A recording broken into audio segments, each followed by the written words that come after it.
welcome. Oh, how's it going? Live. You're in Utah.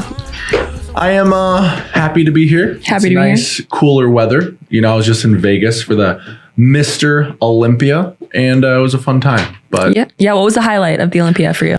Highlight of Olympia, your boy was backstage, VIP access, so got to hang out with some of the big dogs, get some good photos, build some great connections, and I'm also a part of the Olympia's first ever professional food eating competition. So wow, I'm your host with the most. Welcome to Extreme Eating Championships. Wait, tell me more about that. What is this? So my buddy, he's the first ever professional eater and professional bodybuilder. And he's competed in the Nathan's hot dog eating contest. Yeah. So like where you eat the hot dogs, he finished, I think, 5th 2 years ago before he stopped, just because pretty extreme sport. It's like hypertrophy for your stomach. It's crazy how they train, but he did 40 hot dogs in 10 minutes and he's got good connections and stuff. So they wanted him to host an event, and now we'll be at the Olympia every year. So it's really cool. So you participated this year? No, I don't participate. Okay. I am the MC. I'm the host with the most. I bring the bang. I bring the energy. Gotcha. I bring the enthusiasm. We make it happen. Every good eating challenge needs a good MC. So I agree. That's awesome. There's not enough good MCs in this world or good podcast hosts, but we got the best host here, Courtney. McDaniel? No, your last It's Bodane now, yeah. Bodane? Courtney Bodane. It's fun. People can't pronounce it. I updated my Instagram. I haven't legally changed it yet, but the Instagram and the TikTok are updated. But nice. Well, congratulations. Thank you. We're happy to have you here. You've been a bucked up athlete for a while now. How many? It's been over a year? No, it's going on like 2 years. Going on 2 years. Not this past August. The June of maybe 24. Yeah, so it's going to be 2026. So I think almost 2 years. That's at least a year and a half, I'd say. And you've been coming out to Utah pretty often throughout the whole time that you've been an athlete. Yeah, so in a year and a half, I've probably come out here maybe 6 to 8 times. So 6 times. I guess you guys like me, so I enjoy being here. And well, I know you and I have done a lot of fun things like TikTok lives for hours and hours on end. Yeah. But I wanted to ask you what over the last couple of years have been some of your favorite shoots that you've done with Bucked Up? Well, with Bucked Up, we always have fun. I like to have fun, and you guys are always good energy, positive, fun people to be around. But we do a lot of cool YouTube videos. We did snowboarding, so I was able to go up to, what's the place called? We went to Snowbird. I guess pretty epic spot. I thought it was cool. First time ever snowboarding. I think I killed it. You did incredible for it being your first time. That was crazy. It was super fun, hard, and also dangerous, I think. And it was like the coldest day, too, of the year that we were up there. I was bundled up in your husband's snow gear, so I felt pretty warm and good. But we did that. We also did USA Gymnastics YouTube video. That was one of my favorites because it was like super cool. I like the technique. We pranked you. Yeah, and I got pranked. That was actually super effed up. But you did so good too. We did some Instagram videos I did with them. That turned out good. But I would say those are probably my 2 most favorite. But every time I come out, I mean, I have a good time. You know, we're always I enjoy making videos. We all hang out. I feel like Bucked Up's my family. So I always have a good time anywhere I'm at with my teammates. Yeah, we love having you. And it's great that those 2 shoot ideas were my idea. Yeah. My ideas. So mastermind behind YouTube. Working on it. It's a never-ending process. Social media is always changing, so exactly. We just got to adapt. Exactly. You mentioned just a minute ago that you got sent some LFG for an ad. I was wondering if there's any Bucked Up products you've tried that you weren't expecting to love that you absolutely love. Ooh. Something that caught you off guard. Well, I love a good intra-workout. You know, like carbohydrates, electrolytes during my training. I would say I would never work out. I've never really hit a workout without intra-carbs, so our long-range carbs. I think it's amazing, 25 grams per 1 scoop. Like any client that wants to build muscle, I would say 85% of all my clients use that during the workout. They mix BCAAs, glutamine, our buck build because it's creatine and glutamine, and then a scoop to 2 scoops of long range. And that's like the ultimate intra-workout stack to have better performance, recovery, pumps. And it's a game changer. Like if you don't drink intra-carbs and you start using that stack, like it will literally be game changing for your training sessions where you'll like working out that much more. Because it changed my life and changed my physique. Like it really does take your training performance to the next level. I used to never even use it, and I've probably been using intra-carbs now for 4 to 5 years, and like I will literally never train without them. I need to try that because I take the BCAAs intra-workout, but I don't ever have any carbs. Pilates, because I mean, you're still sweating your. Oh my gosh, yeah. Sweating everything. The electrolytes are important, but like the carbs for sure. Yeah, carbs just replenish glycogen because it's still training. I mean, you're still getting pumped, right? Yeah. Pilates. Oh yeah. Yeah, and it's super taxing. So I would say that would be good. And then I do electrolytes. I love the flavor. Strawberry lemonade every single morning right when I wake up. I drink a little bit of water, get the electrolytes in with like 20 to 30 ounces of water, and then I drink coffee with it, and boom, I'm ready to start the day. But if I don't wake up and I don't drink our electrolytes, I feel so dehydrated and I feel gross. So it's a must. You just mentioned 2 clients. So you are an online fitness coach. Correct. What is the, you'd say is a number one misconception people have coming into coaching, like when you're meeting them for the first time on a call? I would just say, since the internet is full of scam artists and just people that provide horrible services, some people are a bit skeptical. Like, I would say my business is honestly 80%. I'd say 60% referral based, because it's like I have thousands of testimonies of people that'll change their life, and like people see others' results and they can't believe it. So they come right to me and they trust the process. But it's like most people that join the program, they've been following me for like 6 months, for years, until they finally apply, just to be able to build that trust. So I would say the hardest part is just finding the right person you want to work with that's going to be a good fit for you, because so many people have been burned. They purchase programs, don't do anything, or they don't provide anything they say they're going to do. But like what you see online from me is super authentic in what you get, and we're going to be as real as possible and do everything we can to get you to the next level. So I would say trust, and you're met with some skepticism. Yeah, skepticism, just like anything. When people think products don't work, it's like, nah, homie, you got to do everything else for it to work. Yeah. You know? You also just recently became a dad. Yes. Do you feel like that's affected your coaching style or given you more understanding for some of your clients, or how has that shifted your coaching? I would say it hasn't really shifted my style on coaching, but I would say definitely in reality, having a child definitely requires a little bit more time. So it's like, for some of the parents I coach that have like 4 or 5 kids and work full time, it's like, it's absolutely insane. So when people always say like, we all have the same 24 hours in a day, it's like, yeah, that's true. But it's like, it's just hard if you have 5 kids, because having one is fine. I could still make do, but it's like, I'm blessed where I'm able to work from home and I have more time than other people, and I'm not away from my family all day. I don't have to put my kids in daycare, but it's definitely just changed because you have to be on a time clock and be dialed. So I give a huge praise and shout out to anyone that has multiple kids that's training early in the morning, getting it done, because I mean, they're savages, you know. Yeah. There's only one time you can train, and if it's at 4 a.m., they get it done and they're consistent and look good. It's like, that's a hard working mofo. Yeah. Speaking of consistency, how do you approach that with clients that are struggling with consistency? That's kind of where they keep falling off the wagon.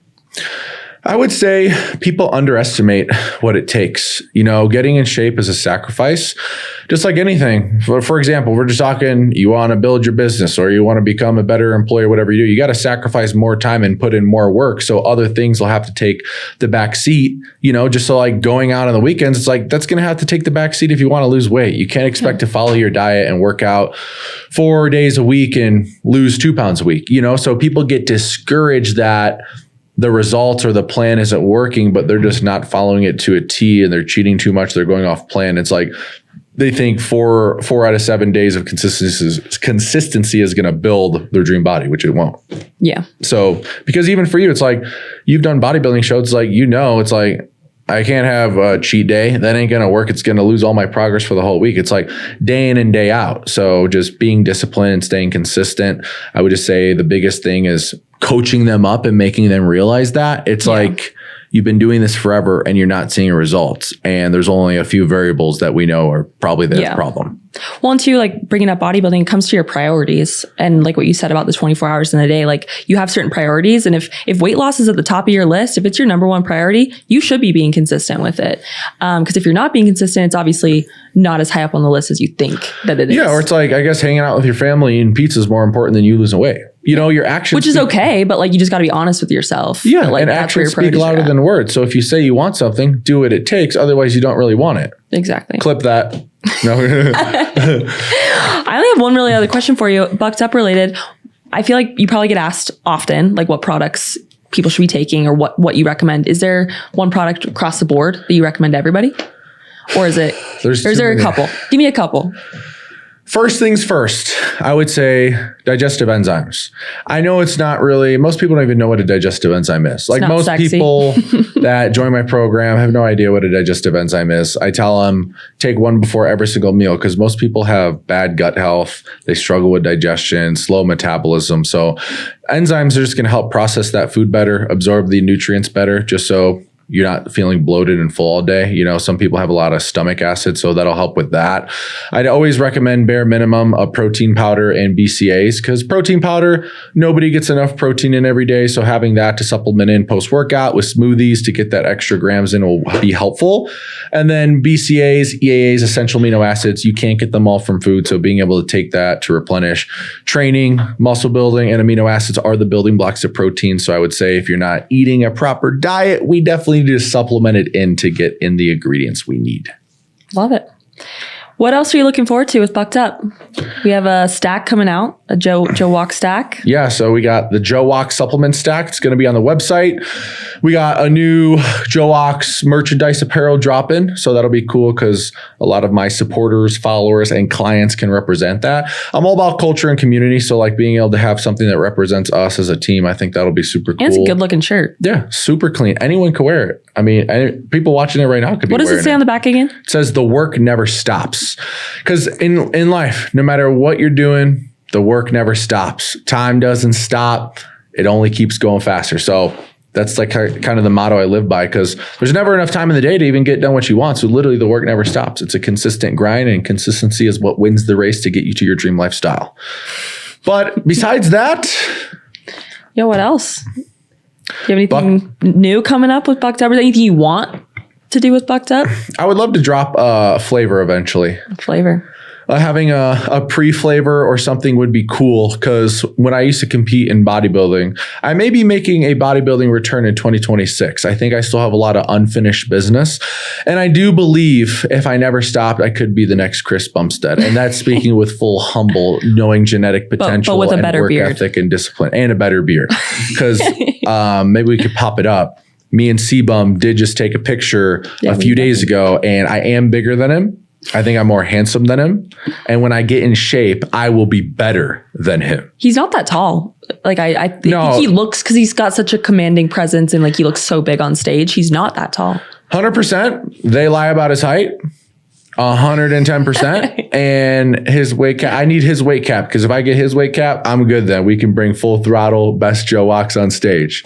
You know, but it's about who you know. Well, I hope you make a comeback. I'd love to see it. I think it would be sick because I would love to do like a bodybuilding comeback story documentary style with Bucked Up. And even if I have to do a show in Utah and do a full bang and have a crazy media presence and we just do a whole turnout, I think that would be good because any stage I'm stepping on, I'm winning. So I can promise it'll be a great video. I love that. I love it. You know, that's the type of attitude you have to win. Like it's necessary. Absolutely. And I guess if we're talking bodybuilding, Nick Walker, great bodybuilder, open bodybuilder. Mm-hmm. He told us he was going to win the Mr. Olympia on Saturday. And something happened where he then placed 6th, his worst placing in history at the Mr. Olympia. Do you know what happened? I think they probably just messed up had to be some manipulation with sodium or a diuretic or something. Did he spill over a little bit? I mean, I'm prejudging. He just came in super like watery. Abs were just washed out and legs looked like I don't know. It looked like when your body's holding water and cortisol is high where you're just kind of washed out and not hard and dry. He came in a lot better on Saturday, but something must have gone wrong. Oh, that sucks. And I feel bad for talking crap, but it's okay. No, I mean, like those things happen to competitors. We're talking those things happen to competitors, and it's scary because you're manipulating a lot of things in those final hours. And something that worked last year might not work the same this year. Yeah, one time with my coach, my old coach, he's a great guy, Cameron Cheek. We had a little bit of a falling out after we had 2 shows that season, and they were like 4 weeks apart. First show, smoked it, that was all good. And then going into the second show, it was just inner conflict, not even with me and him, just wives and stuff, weird stuff. But anyways, conflict. We ended up just splitting up, and I had a chip on my shoulder and I had to make weight. So I had to do some crazy stuff and it ended up going wrong. And then I was very embarrassed when I look on stage and even go to the night show. So things happen in life, but I'm like, I'm not going to waste my time, you know? So you just gotta work with the best, do your best, perform your best, and that's all you can ask for. It is a little heartbreaking on that Olympia stage, though, because that is a tough stage to get onto, and when to have something probably small that you changed or that happened, to have it. And with that many people watching you and rooting for, I mean, I had him at number one. You know, if he would have came in full throttle, I'm like, he's winning it this year. Yeah. But my buddy Derek actually won. So that's his third Olympia win. He won 212, and then he won the Mr. Olympia Open 2 years ago, lost his title, and then just regained his title again. So that's so cool. He just got a $600,000 check, and I'm sure he's going to be having a great time the rest of the year. I've never actually even been to the Olympia. I want to go really bad. Yeah, we should. The Arnold's really fun. I love the Arnold. Arnold, we have to make sure we're there this year, and we definitely have to make sure I'm at the booth for sure. So why is that? Because it's a lot of fun and I want to be a part with you. It is a lot of fun. That's like probably my favorite. So if anyone watching this can make sure that happens, you just email me. Joe Wachs 2026 Arnold. Done. That's the show I would do. Well, then you can't be at the booth. I guess you could. Yeah, I can in between. Yeah, I guess. If you want to work during your... Well, I'm just going to come and be what's up, shredded, shirtless, take some pictures. Yeah, I was going to say, you'd be probably taking pictures. But that'd be sick. If I do make a return, it'd probably be in March. We'll do a documentary. I only like to do big shows. I don't like to do anything small. Yeah. I got to go big. Go big or go home. Absolutely. I love it. Well, thank you so much for joining me for this chat. I'm looking forward to this documentary we're going to film. Let's go. For our bodybuilding show. The return. Just like yours. Yeah. That video was fire. Thank you. And we started that when I was 3 weeks out. So like we didn't get a chance to like really document the whole process. So I think if we were more prepared going into it, we could make a really cool video. Yeah, because too, I could have my team. We'll film weekly episodes, give us the content. We can make a beautiful documentary. I love it. We've been practicing with our documentaries, so perfect. We're getting the hang of it slowly. Let's go. Bucked Up, best supplements in the world, best team in the world, great people. If you want to shop with us, link is in the description. Yeah, close us out. I'm your athlete, Joe Wachs. This is our amazing host, Courtney. New last name again? Bodane. Thank you for watching. We'll see you in the next episode. And don't forget, turn on bell notifications so you never miss a video. We'll see you later. Sweet.